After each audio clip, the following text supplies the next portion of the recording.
السلام علیکم۔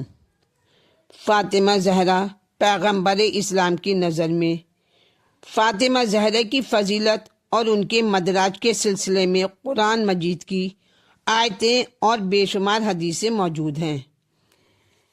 پیغمبر اسلام کا ارشاد ہے کہ فاطمہ بہشت میں جانے والی عورتوں کی سردار ہیں، تمام جہان کی عورتوں کی سردار ہیں۔ آپ کی رضا سے اللہ راضی ہوتا ہے، جس نے آپ کو ایزا دی اس نے رسول کو ایزا دی، تو خدا نے آپ کی بدولت آپ کے ماننے والوں کو جہنم سے چھڑا دیا ہے۔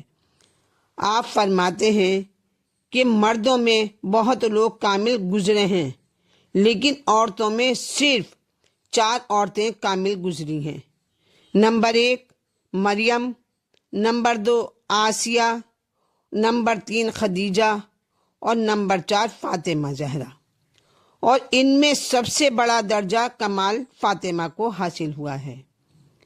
تو حضرت پیغمبر صلی اللہ علیہ وسلم آپ سے انتہائی محبت رکھتے تھے اور کمال عزت بھی کرتے تھے۔ محبت کے مظاہروں میں سے ایک یہ تھا کہ جب کسی غزوہ میں تشریف لے جاتے تھے تو سب سے آخر میں فاطمہ سے رخصت ہوتے تھے، اور جب واپس آتے تھے تو سب سے پہلے فاطمہ زہرا کو دیکھنے تشریف لے جاتے تھے۔ اور عزت و احترام کا مظاہرہ یہ تھا کہ جب حضرت فاطمہ آتی تھیں تو آپ تعظیم کو کھڑے ہو جاتے تھے اور اپنی جگہ پر بٹھاتے تھے۔ رسول صلی اللہ علیہ وسلم نے فرمایا کہ فاطمہ میرا جز ہے، اور جو اسے اذیت پہنچائے گا وہ مجھے اذیت پہنچائے گا۔ اور آیہ تطہیر کے نزول کے بعد سرور دو عالم در فاطمہ پر 9 ماہ مسلسل بوقت نماز صبح جا کر آواز دیا کرتے تھے، اور فرط مسرت میں فرمایا کرتے تھے کہ خدا نے تمہیں ہر طرح کی گندگی سے پاک و پاکیزہ کیا ہے۔ حضرت فاطمہ رب العزت کی نگاہ میں کیسی ہیں وہ سنیے کہ حضرت فاطمہ کو پروردگار عالم اپنی کنیز خاص جانتا تھا اور ان کی بے حد عزت کرتا تھا۔ بارہا دیکھا گیا ہے کہ حضرت سیدہ نماز میں مشغول ہوتی تھیں اور فرشتے ان کے بچوں کی گہوارہ جنبائی کیا کرتے تھے، اور جب وہ قرآن پڑھنے میں مشغول ہوتی تھی تو فرشتے ان کی چکی پیسا کرتے تھے۔ حضرت رسول کریم نے گہوارہ جنبائی کرنے والے فرشتوں کا نام جبرائیل اور چکی پیسنے والے کا نام قابیل بتایا ہے۔ فاطمہ عہد رسالت میں پیغمبر اسلام کے حین حیات فاطمہ زہرا کی قدر و منزلت، عزت و توقیر کی کوئی حد نہ تھی۔ انسان تو درکنار ملائکہ کا یہ حال تھا کہ آسمانوں سے اتر کر زمین پر آتے اور فاطمہ کی خدمت کرتے تھے۔ کبھی جنت کے طبق لائے، کبھی حسنین کا جھولا جھولا کر فاطمہ کی اعانت کی۔ اگر ان کے منہ سے عید کے موقع پر نکل گیا کہ بچوں تمہارے کپڑے درجی لائے گا، تو خازن بہشت کو درجی بن کر آنا پڑا۔ حد یہ ہے کہ ملک الموت بھی آپ کی اجازت کے بغیر گھر میں داخل نہ ہوتے تھے۔ سرور کائنات کے وقت آخر فاطمہ کے زانوں پر سر رسالت آپ تھا۔ ملک الموت نے دق الباب کیا اور اذن حضوری چاہا، فاطمہ نے انکار کر دیا۔ ملک الموت دروازے پر رک گئے، لیکن مکان میں داخل ہونے پر اصرار کرتے رہے۔ جناب فاطمہ زہرا کے متواتر انکار پر ملک الموت نے قدر لہجہ بدل کر آواز دی۔ فاطمہ رو پڑی۔ آپ کے آنسو رخسار رسالت پر گرے اور پیغمبر نے پوچھا کیا بات ہے؟ آپ نے واقعہ بتایا۔ حکم ہوا اجازت دو۔ یہ ملک الموت ہیں۔ اب فاطمہ زہرا رسول اسلام کے بعد کیسی زندگی گزری؟ تو 28 صفر سن 11 ہجری کو رسول اسلام کا انتقال ہوا۔ آپ کے انتقال کے بعد آپ کے اہل بیت پر مصائب و آلام کے پہاڑ ٹوٹ پڑے اور آپ اس درجہ پریشان ہوئیں کہ اپنی کشتی حیات 75 دن سے زیادہ نہ کھینچ سکی۔ آپ کے سر پر پٹی بندی رہا کرتی تھی اور آپ شب و روز گریہ و زاری فرمایا کرتی تھیں۔ آپ کے لیے سرور کائنات کی وفات ہی کا صدمہ کیا کم تھا کہ اس پر یہ کہ دنیا داروں نے آماجگاہ عالم بنا دیا، رہنا مشکل کر دیا جناب فاطمہ زہرا کا ہونا، جبکہ یہ چاہیے تھا کہ باپ کے انتقال کے بعد کفن و دفن کی مصیبت سے دکھ درد کی ماری بیٹی کو بے نیاز کر دیا جاتا اور سارا نظام میت سنبھال کر اس فریضہ مدفین و تکفین کو بحسن طریق انجام دیا جاتا۔ لیکن افسوس، اس کے برعکس دنیا والوں نے رسول کی میت یوں ہی گھر میں چھوڑ دی اور خدا اور رسول کے منشا کے خلاف اپنی حکومت کی بنیاد قائم کرنے کے لیے سقیفہ بنی سعدہ چلے گئے۔ رسول کی میت پڑی رہی اور بالا آخر محمد اور دیگر چند ماننے والوں نے اس فریضہ کو ادا کیا۔ اب یہ واقعہ بھلانے کے قابل نہیں، جبکہ حضرت ابوبکر خلیفہ بن کر اور حضرت عمر خلیفہ بنا کر واپس لوٹے تو سرور کائنات کی لاش مطہر سپرد خاک کی جا چکی تھی۔ ان حضرات نے اس طرف توجہ نہ کی اور کسی ملال کا اظہار بھی نہ کیا، اور سب سے پہلے جس چیز کی کوشش شروع کی وہ تھی کہ وہ حضرت علی سے بیعت لینے کی تھی۔ تو یہ لوگ چونکہ خلافت منصوبہ کے مقابل سقیفائی خلافت کو تسلیم نہ کرتے تھے، لہٰذا خانہ فاطمہ میں گوشہ نشین ہو گئے۔ اس پر حضرت عمر آگ اور لکڑیاں لے کر آئے اور کہا، گھر سے نکلو ورنہ ہم آگ لگا دیں گے۔ بس یہ سن کر فاطمہ دروازے کے قریب آئیں اور فرمایا کہ اس گھر میں رسول کے نواسے، تم اس گھر میں آگ لگاؤ گے جس گھر میں رسول کے نواسے بھی ہیں، حسن اور حسین ہیں۔ انہوں نے کہا، ہونے دیجئے۔ اس کے بعد برابر شور و غل ہوتا رہا اور علی کو گھر سے باہر نکالنے کا مطالبہ بھی ہوتا رہا۔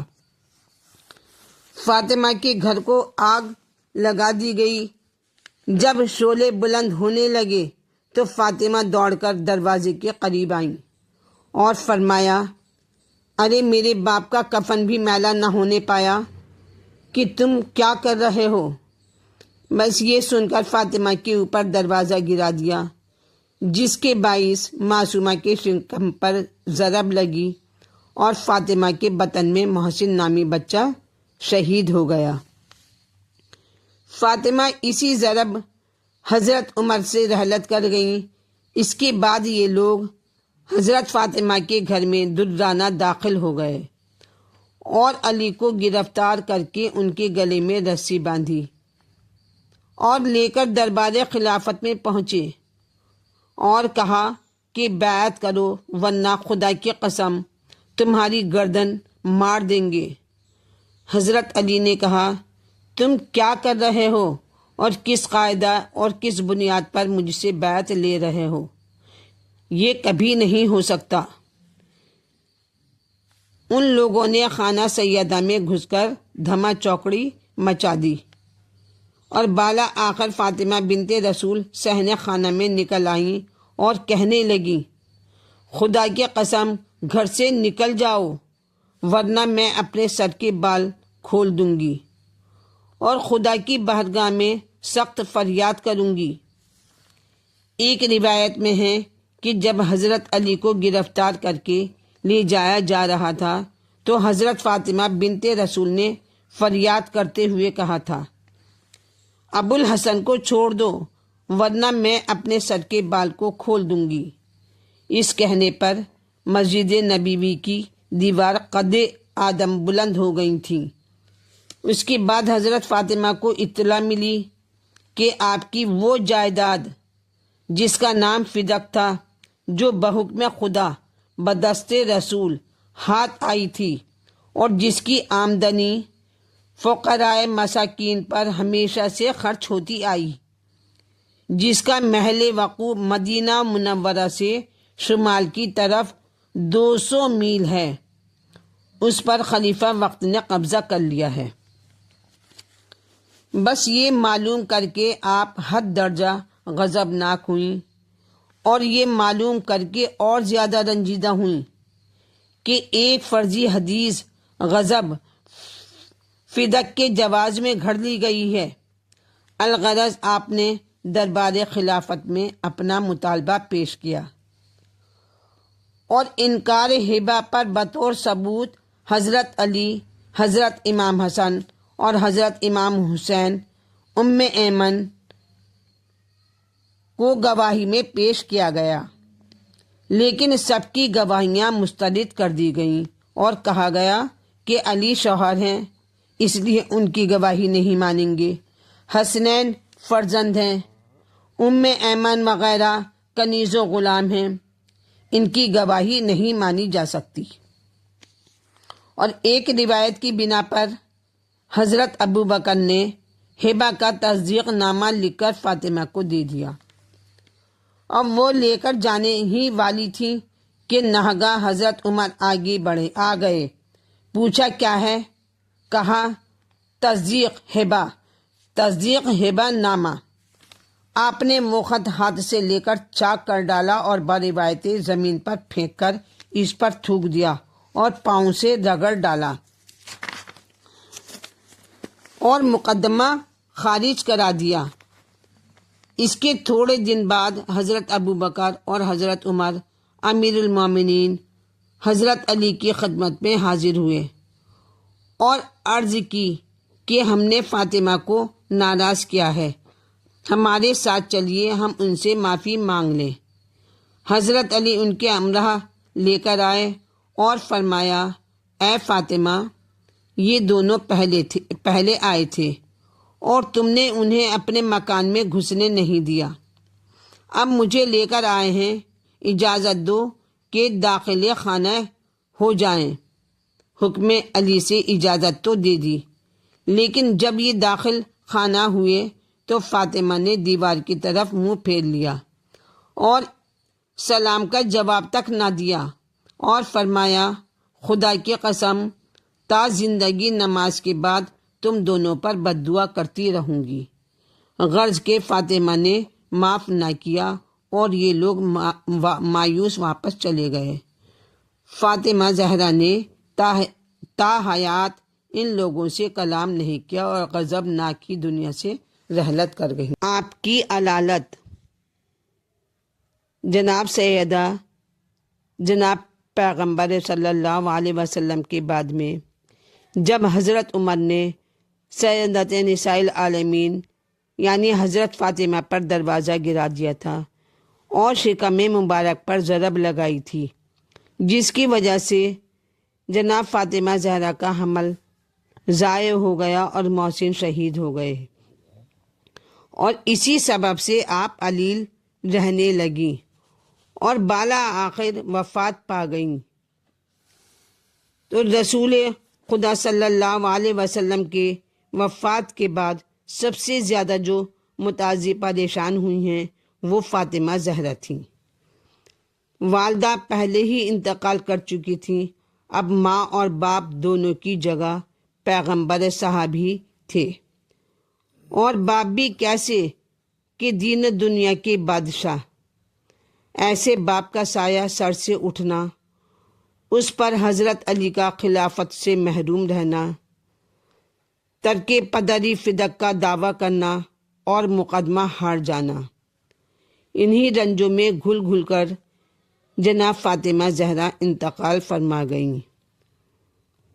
آپ اس قدر رویا کرتی تھیں رسول خدا کی وفات کے بعد کہ اہل محلہ متاثر ہونے لگے اور کہنے لگے کہ جناب سیدہ سے کہیں کہ یا تو وہ دن میں رویا کریں یا رات کو رویا کریں، ہماری نیند خراب ہوتی ہیں ان کے رونے سے۔ تو بالا آخر حضرت علی نے آپ کے رونے کے لیے مدینے سے باہر بیت الاحزان بنوا دیا تھا۔ جناب فاطمہ زہرا وہاں پر جا کر بچوں کو لے جا کر وہاں پر رویا کرتی تھیں۔ حالات سے متاثر ہو کر حضرت سیدہ نے اپنے والد بزرگوار کو کا جو مرثیہ کہا، اس کا ایک شعر میں آپ کے سامنے پیش کر رہی ہوں۔ ابا جان آپ کے بعد مجھ پر ایسی مصیبتیں پڑیں کہ اگر دنوں پر پڑتی تو مثل شب کی تاریخ ہو جاتے۔ آپ کی وصیت فاطمہ زہرا نے اسماء بنت امیس سے فرمایا کہ اے اسماء، مجھے مسلمانوں کی عورتوں کی میت کے لے جانے کا طریقہ بالکل پسند نہیں ہے۔ یہ تختے پر لٹا کر کپڑا ڈال کر لے جاتے ہیں۔ اسماء نے کہا، میں حبشہ میں بہت اچھا تابوت دیکھ کر آئی ہوں۔ فرمایا اس کی نقل بنا دو۔ اسماء نے تابوت بانس کی قمچیوں سے تیار کیا اور فاطمہ خوش ہو گئیں۔